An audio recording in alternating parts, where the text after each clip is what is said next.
Welcome to High Stakes, the podcast committed to demystifying the institutional adoption of blockchain technology. I'm your host, Alex Nwaka, and today we're elevating the Web3 discourse in a series of conversations with industry iconoclasts that are shaping the future of Web3. Now let's get started.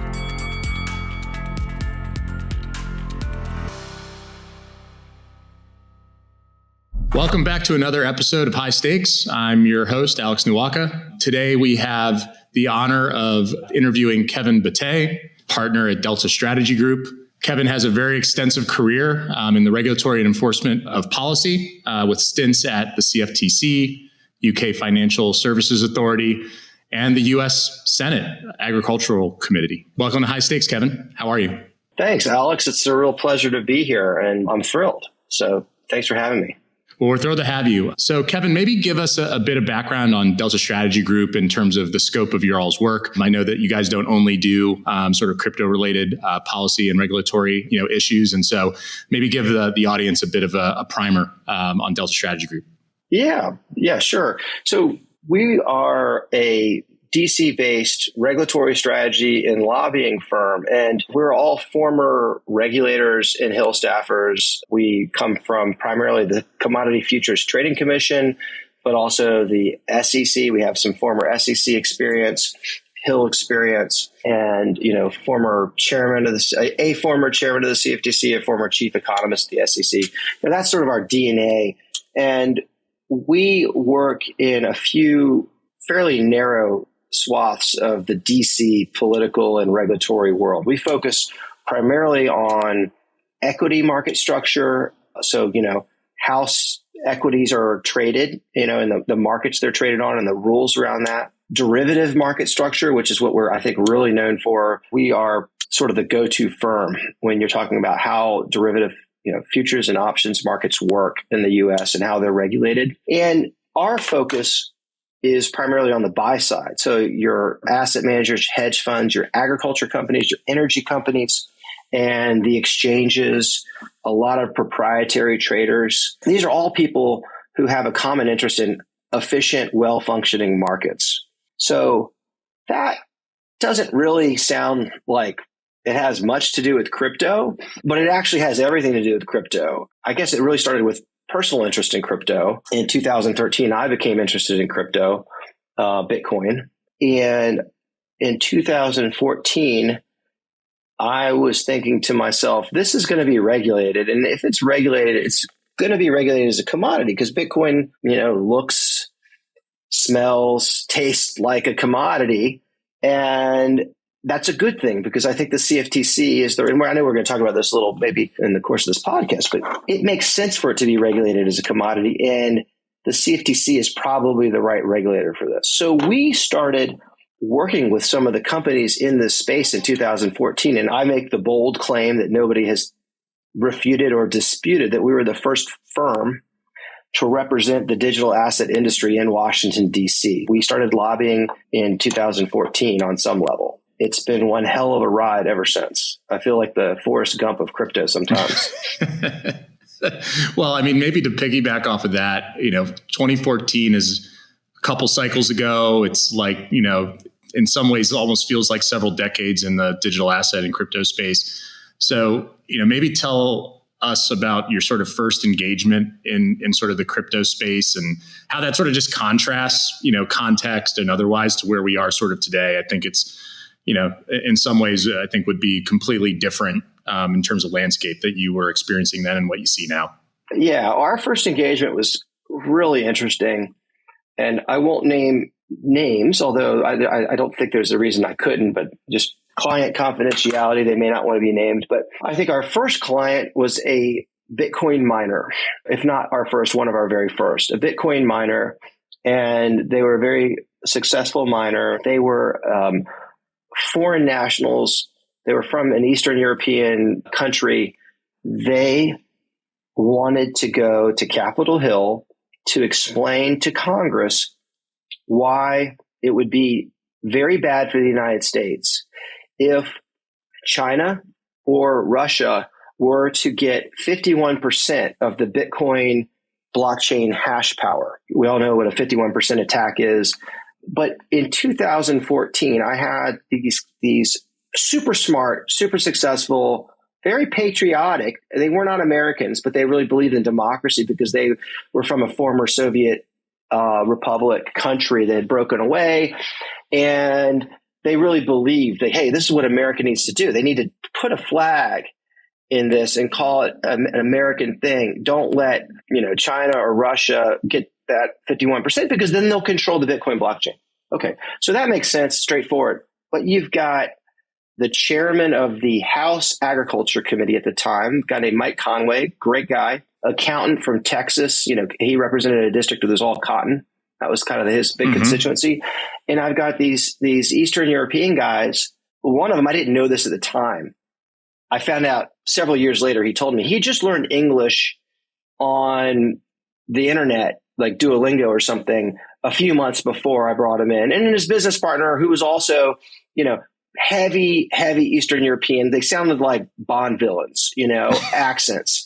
And they're trying to explain to a guy from cotton country in Texas who doesn't know what Bitcoin is, doesn't know what a blockchain is, and why you need to care about this. And I will say that meeting went really well. To Conway's credit and to his staffers' credit, they listened, they paid attention, they got interested, they rolled up their sleeves. And Mr. Conway, while he was the chair, ultimately put together some pro-digital asset industry legislation. And he retired. He didn't run again. But the staffers remain on the committee. And that those same staffers are there. And they've, this past year put out another iteration of that same bill, which we could talk about later too. So like something good came of that meeting. I think it's a little, I don't know if ironic is the word, but think about where we've been. Ex-China and Russia, 51% of the hash power was outside of China and Russia. Then China got 51%. At one point, they had most of the hash power. And then the Chinese government, right, kicked the miners out of China. And we, the U.S., got it back. It's sort of ours to lose now. But, what a long, strange trip that's been. And that kind of is a good, analogy for all of this stuff on some level. It's been one heck of a ride. Right, a roller coaster, and we're basically 10 years removed from that, and still sort of in this sort of zone of maybe a lack of regulatory and legislative clarity. Maybe to take it the next step, Kevin, when you think about where we are just in the arc of like development here of like a coherent regulatory framework and norms in the crypto space, like how would you describe that? Because that meeting was a decade ago. There's obviously been a couple administrations, between then and now. You've obviously seen, a bunch of, developments in the markets and frankly, the public's understanding of the crypto asset industry. So how would you handicap just sort of like the interest in a clear regulatory framework and sort of the constituencies around that and how far maybe we are away from getting somewhere, coherent? It's a great question. And we always talk about the pace of innovation quickening over time, right? We had at the turn of the last century, we had cars and maybe phones. And then, within the span of a couple of decades, we had cell phones and, video calls and sort of things move very quickly over time. They move faster. And I feel like it's been a bit of that with our regulatory journey too. I'll start at the end and work backwards a little bit. I was just at the Bitcoin 2024 conference, and I was sort of pinching myself, irrespective of your political views. We had a former president and current presidential candidate, Donald Trump, speaking at that conference. We had RFK Jr., another presidential candidate, speaking at that conference. And there were at least discussions with Kamala Harris's team about her speaking at a Bitcoin 2024 conference. That is remarkable. We have come a long way in a decade. And it was a slow, long slog and simmer with a lot of roadblocks along the way. And it's not to say that the journey is anywhere close to over, but I think the arc, and it would not follow the Bitcoin priced graph, right? It would be kind of a slow, with maybe a couple of little blips. And I feel like we're kind of getting to a hockey stick on our regulatory journey. Gosh, I hope we have another hockey stick on our price journey too. And there is some correlation there, which we can talk about. But this financial innovation phenomena, whatever you want to call it, I'm a believer, so that's my bias. But it is unlike any other in that most financial innovation we've experienced over time has started at the institutional level and trickled down to the retail investor in some diluted fashion. So you've got a hedge fund that gets access to a product, or you've got a family office institutional investor, they get access to some sort of structured product or something. And then a few cycles later, we get a mutual fund or an ETF or whatever that product is at the retail level. It's usually not quite as good, but it's good enough for retail, and that's great. This phenomena started at the retail level and is now working its way up into the institutional level. We could talk about ETFs and BlackRock and that kind of thing. So it's kind of interesting. It started at the retail level, so there wasn't a lot of regulatory scrutiny or focus at first. A lot of folks didn't know how to treat it from a regulatory standpoint. For better or for worse, a lot of those, what I call Bitcoin 1.0 folks, said, there's no regulation. This is new and this is novel and this is none of your business, government. And we can just do whatever we want here. That wasn't great. At the time, how is this to be taxed? How is this to be regulated? What are the rules around this? In that sort of lack of information, some people just said, hey, we can do whatever we want. This is financial freedom. My view, and because I came from a regulatory background and I'd been a former enforcement trial lawyer and worked as counsel to, a commissioner at the CFTC, I knew at some point regulators were going to catch up and they were going to have a view. But their first conduct in this space was around retail customer protection. They were just looking at, hey, at the end of the day, are retail folks getting screwed here? And if so, what do we need to be doing? So we saw the first regulatory actions in the fraud, enforcement space, fraud. IRS was one of the first ones to put out some guidance on how this stuff is going to be taxed. There was a lot of confusion over like-kind exchanges, when you're going between one crypto asset and another. Certainly, we all know about the issues around whether something is a security or not. And so that was a big, question. But those all kind of focused on retail issues. And so what we saw was a lot of, and it's overused, but it unfortunately is true, regulation by enforcement. I mean, there were not a lot of rules, certainly no legislation or real substantive guidance. It was a lot of CFTC, SEC, state financial regulators, and of course, criminal authorities bringing cases. And those were the only signposts we had. And that is not great for innovation or entrepreneurs or to attract capital. Struggled with that. We, the digital asset industry, and people like me who advise the businesses in the space, because you want clarity, right? You want clarity. And most businesses will say, I have a view as to what I want the rules to be, but at the end of the day, so long as I know the rules, I can comport my business in a way and still engage in the market. We didn't get much from Jay Clayton when he was the chairman of the SEC, or really from the CFTC, because, at some level, they didn't have legislative authority to do anything, right? They can only act within the scope of their congressional mandate. And so they really, used the enforcement tools when they saw problematic conduct.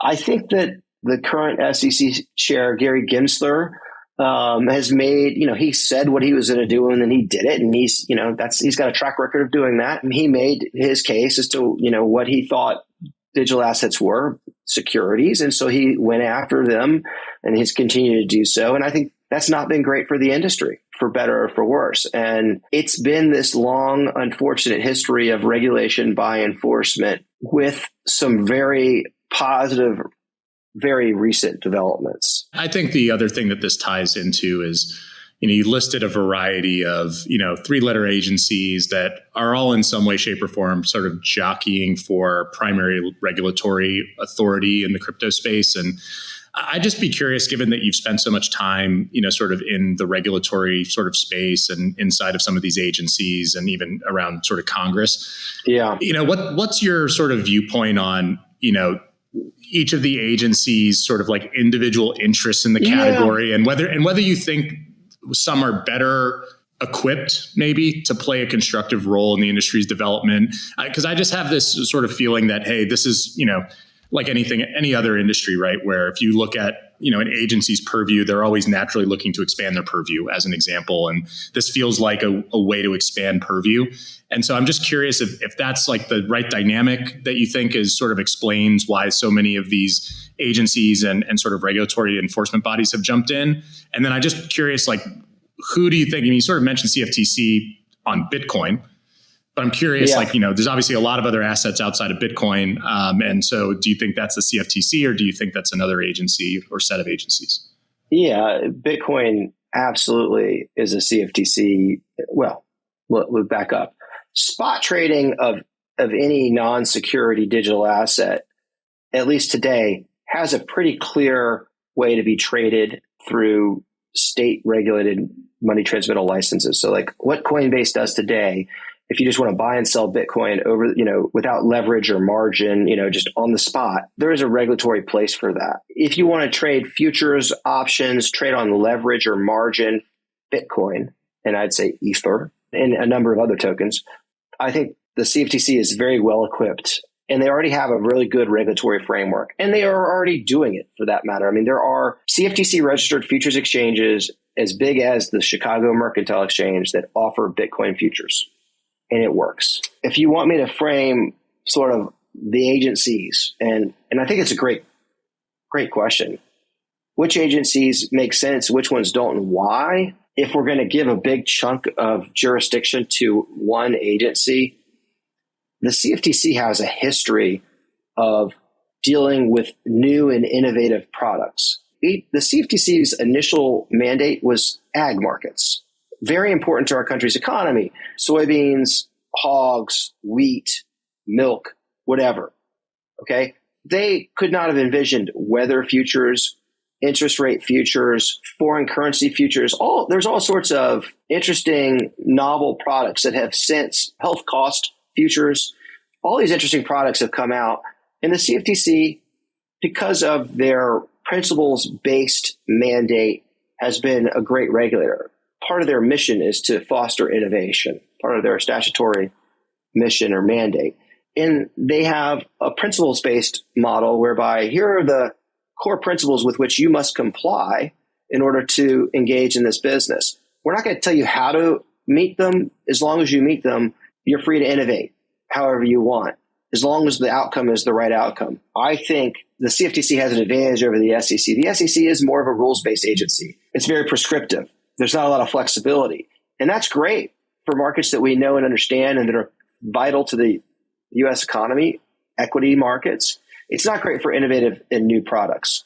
So I think on the balance, you really want most of your eggs in the CFTC basket for this asset class. That makes sense. So I always like asking, sort of a general sort of perspective question on what are the common misconceptions of the crypto industry amongst regulators and legislators in Washington.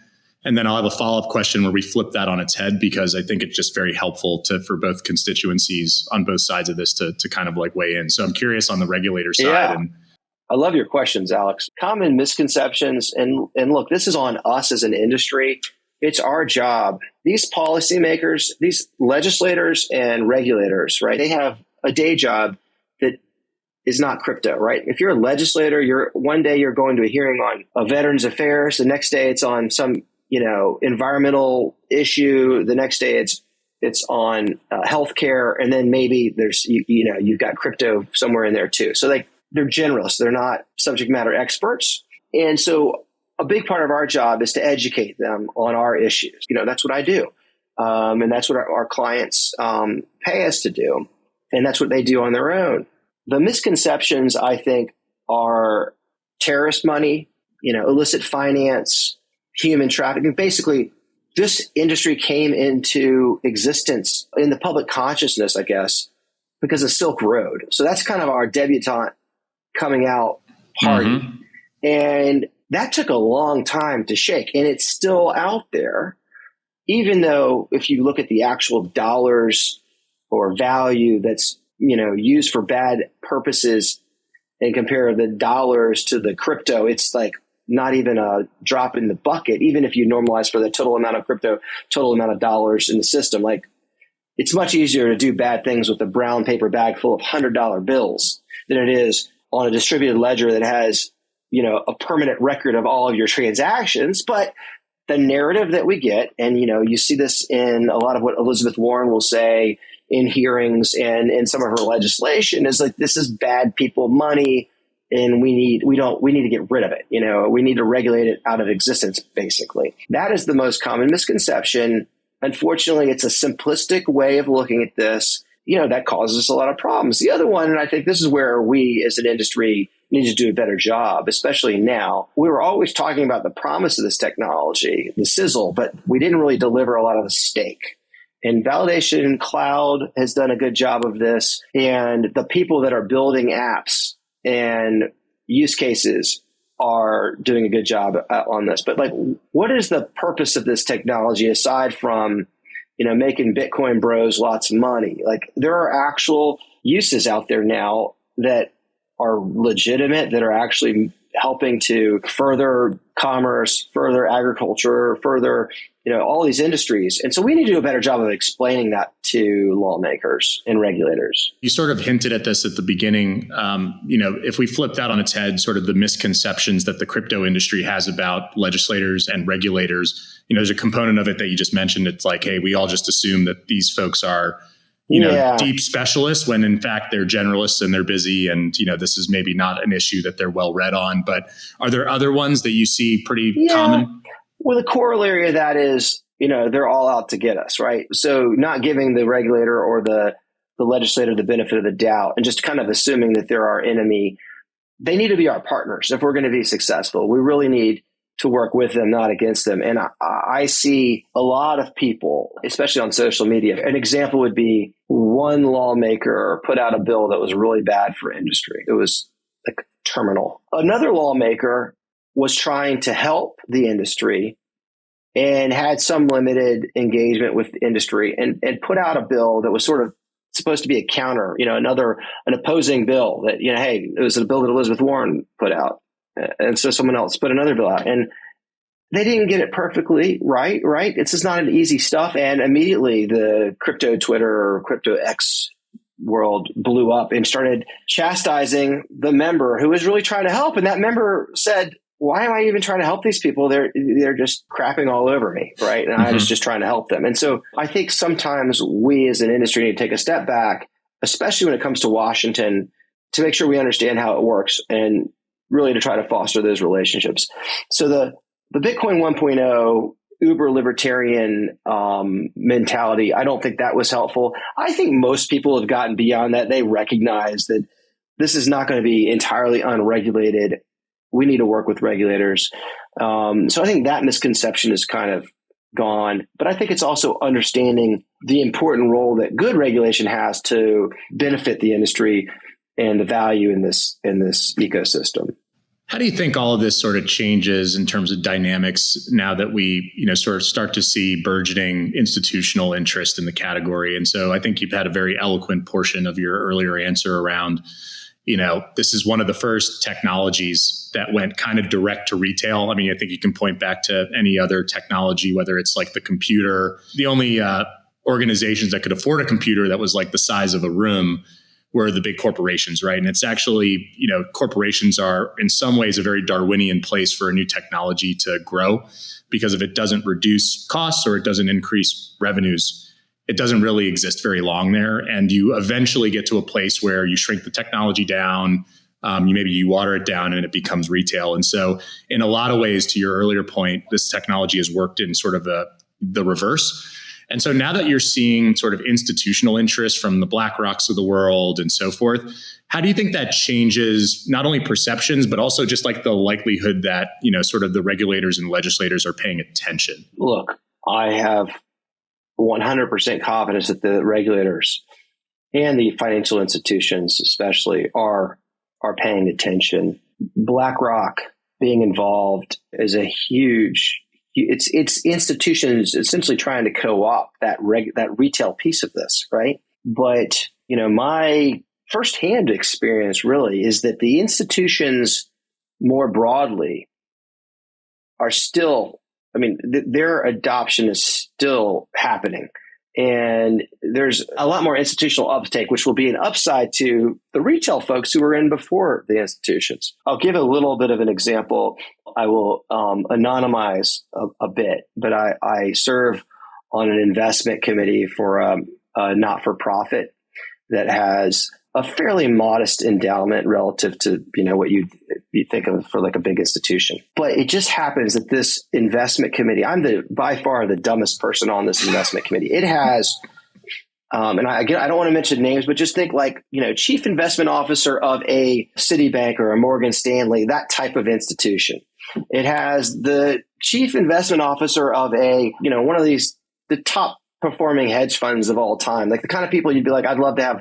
And I'm kind of amazed that I'm on this committee. Okay, I add very little value, but we were talking about an allocation into gold, and I get to sit and listen to these guys every quarter kick around what they think is going to happen in the economy and interest rates and how we should position. And they're talking about gold or cash, and I said, at great risk of getting tomatoes thrown at me, I kind of raised my hand. I never talk. And I said, what about a small allocation to Bitcoin? Now, I know one of the guys on this call, guys or girls on this call, is at a place that has allocated some to Bitcoin.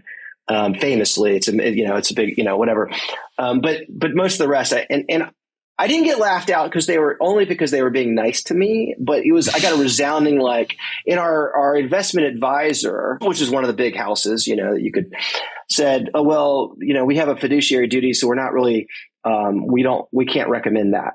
That was interpreted as we don't recommend it. What I know, because I'm in the space, is because they haven't been trained on it, they can't tell their clients about it one way or the other. Most of the investment advisors have not sufficient training such that they can, in keeping with their fiduciary duties, make recommendations one way or the other for suitability. But that was interpreted as we don't recommend. The rest of the folks around the room were just sort of like, yeah, I'm not there yet. It's too risky. It's too volatile. It's the one person who had invested in it, whose fund had invested in it, said, I'm not going to really weigh in, but if we're going to do it, this is the time to do it, because, basically saying it's only going up. So I just found that it was a little bit eye-opening. I think you're a run-of-the-mill, standard Wall Street financial institution. If they're talking about allocation, and and this is not a retail client, this is an institutional client, they're not really talking about that. I think it's coming from the investor up to the institution. Now, behind closed doors, BlackRock's clearly made a very strategic play here. Others are doing it. But I kind of like that, because it says to me, we're still early and there's still a lot more appreciation to come. That's my view, not financial advice, obviously. So, maybe let's move into everybody's favorite topic sort of at this point in the cycle, which is we obviously have some pretty consequential elections coming up in November here in the US. I think, I've been a bit surprised personally that crypto has, wasn't on my bingo card of terms of things that would be discussed at the presidential election level. That obviously has changed pretty significantly in this cycle. And I think you mentioned, having 2 out of the 3 candidates currently in the US presidential race that have, I think very constructive views on Bitcoin and digital assets, with, sort of the third sort of indicating leaning in and learning more. I'm curious, are you as surprised as I am by, sort of this shift in sort of the, how much play this is getting in sort of the presidential race? and how you might handicap sort of the dispersion of outcomes here, right? So if we're sitting here early 2025, new administrations taking hold, what are sort of the extremes, and what do you think is like sort of the most likely scenario we're sitting in as an industry? We're going to pretend like everybody listening to this podcast is a single issue voter for crypto, right? I know that's not true. And some people are single issue voters on other issues, and some people are not single issue voters. But if you're just saying, I want to vote based on crypto, a month ago, Trump was saying pro crypto things even before he spoke at the Bitcoin conference. And he was in the lead by a long shot because he was running against Joe Biden. But, fortunes change and shift like sand in the wind. And now Harris is up significantly. I recommend, if folks want to follow elections in real time, election predictions, there's a market called Predict It. And full disclosure, their parent is a client of ours, but they are an event contract market where you can wager on who's going to win an election in real time. And so unlike a poll, which is a snapshot in time, this is constantly, the odds are constantly changing as people put their money where their mouth is. So we use that, and a lot of the political commentators use Predict It too. Trump was favored for a long time, and it looked like a potential sweep of the House and the Senate and the White House. With Trump saying what he was saying, you can't guarantee that he'll do what he says. You can't guarantee any politician will do what they say, but things were looking very favorable for crypto. I hate that crypto is sometimes a partisan thing. It can be. It just depends on what the specific issue is. But now it is a very difficult outcome to predict.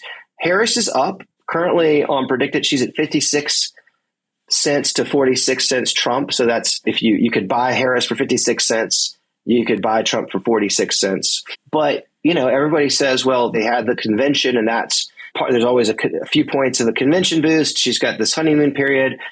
The question is, will it last? And of course, we don't know Harris's full views of crypto. I can speculate. I can make educated guesses, but they won't be as pro-industry as Trump, period. Then you have the House and the Senate.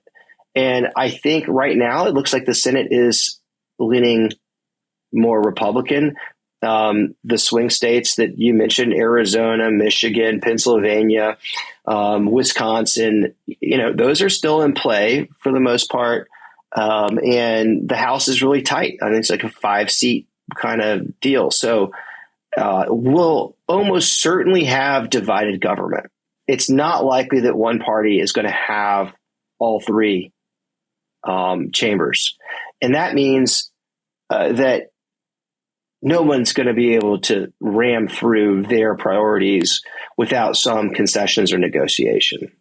So it's not a slam dunk you can't say, it's not likely that the Republicans are going to win it all or the Democrats are going to win it all. And I'm still optimistic that we can get something bipartisan done. And you were talking about the arc of regulatory developments.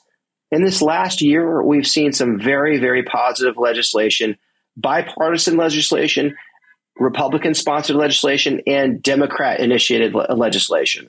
So I am very optimistic that irrespective of who is elected, there's going to be momentum and desire to get something positive done for the sort of the market structure of this industry.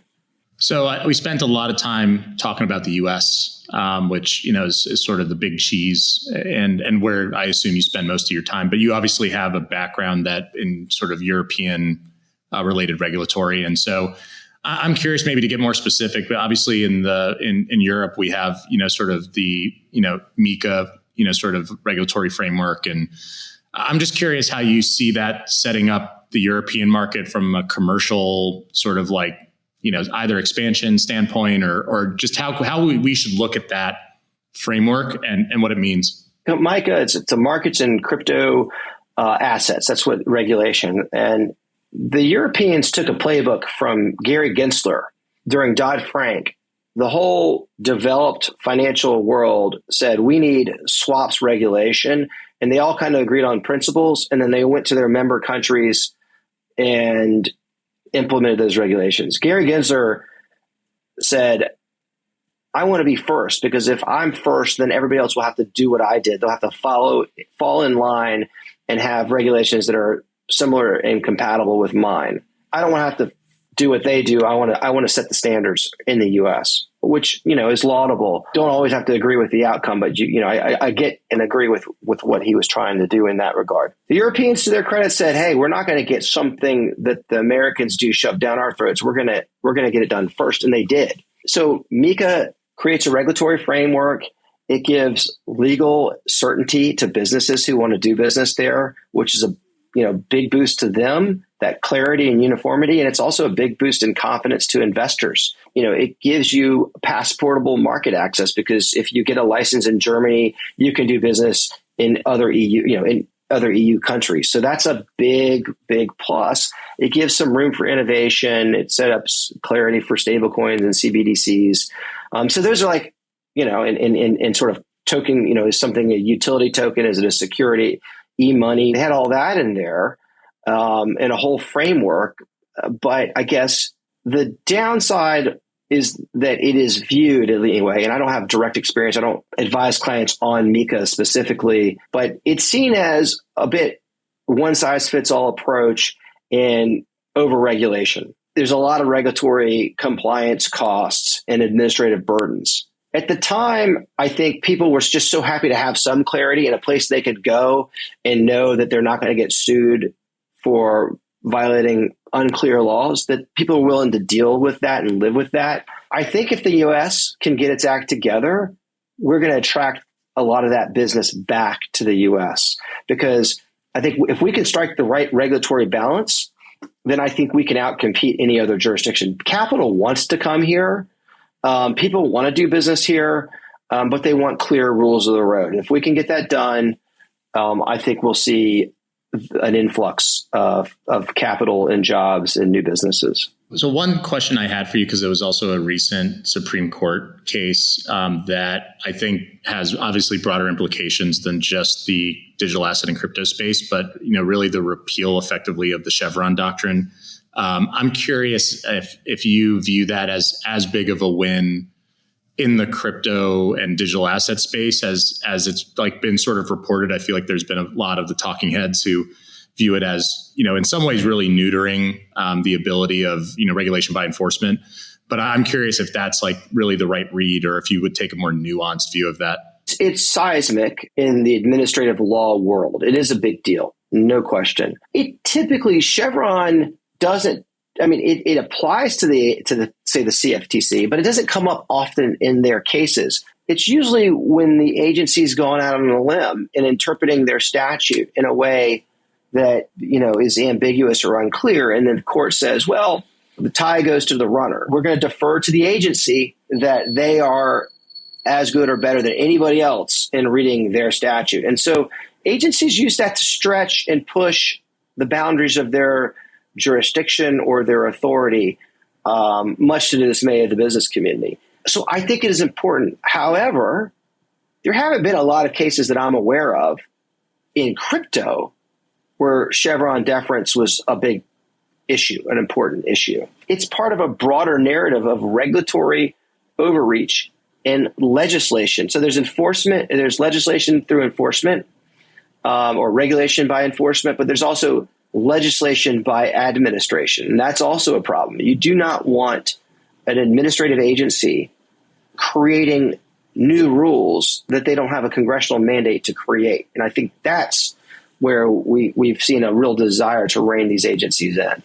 Absolutely. So, getting to sort of my last two questions up, one is, what future trends do you see from the regulatory and legislative space for cryptocurrencies, and how should the industry sort of anticipate or prepare for these sort of changes? Yeah, well, look, it's pretty short and simple. Education. We have to educate lawmakers and staffers on the Hill about how our markets work and the importance for well-thought legislation that will allow the regulators to regulate. Hill staffers are typically young, very smart, very ambitious, eager to learn, but they're constantly moving up the ladder or moving on to other jobs. And likewise, congressional terms people come and go, right? You're not there forever. Some of them are there forever. But so you may have a great, say you're working with the House Financial Services Committee, the Senate Ag Committee, whoever, and they may all know everything about crypto. Next election, they may all be gone. Those staffers may have moved to other committees or other members. And so we have to keep educating. We have to always weigh in on legislation, even if we know it has no chance of going anywhere this Congress, because what happens when a member wants to introduce a bill the next Congress on this stuff? They go to the shelf, they pull off the book from the statute from the last Congress, say, well, here's the last thing we did on this. Now let's just kind of change it. So if there's something bad in there, we have to kill it. If there's something that should be in there that's helpful to the industry, we've got to educate lawmakers as to why it should be in there, so that we always have good legislation waiting on the shelf, or as good as we can get it. Got it. So this is a common thing we do here on high stakes. We ask sort of for a high stakes hot take. So any sort of hot take on the industry for 2024 balance of the year, or even 2025, because we're getting closer and closer to the calendar turning over. A few things, but look, balance of the year, normally I'd love to say we're going to see some regulation here or some legislation that will, man, we're done, right? All eyes on the election, and it's going to be hot and heavy. I'm going to always care about digital assets, Web3, you're going to always care about it. But, the guy who's running for office, the staffer who's trying to figure out where their next job is, that's not what they're going to be thinking about. So as far as what's going on in DC, I think the focus is going to turn all eyes on the election. But broader and looking out past the election, I think, regulation and compliance are going to be an increased focus. Mainstream adoption. I think we're going to see more mainstream adoption. We already are seeing, development of Web3 tools, decentralized identity systems, NFTs, gaining, and gaming gaining in popularity. Like the stuff that you guys are working on, I think, in scalability, layer 2 growth, like that's where the focus is. And that's, I think, what we're going to see the development of going forward. AI integration into everything and regulation of AI. I think that's also going to be a big focus in this next year. And the fear versus innovation narrative of AI. And I guess lastly, just we've got this ever-changing market evolution and market structure evolution. And I think we'll see continued evolution there. So that's my hot take, Alex. Kevin, you're the man. This has been an awesome conversation. I can speak for myself and probably most of the people listening in that we learned an absolute ton here in this conversation. So thank you for taking the time. We hope to have you back soon. Again, have a great rest of your day, and hopefully we'll talk again soon. Thanks so much for having me, Alex. I really appreciate it. Absolutely. Keep exploring and keep innovating. Learn more at validationcloud.io and follow us on X and LinkedIn to stay connected as we continue to shape Web3 for institutions. This is High Stakes with Alex Nwaka, signing off.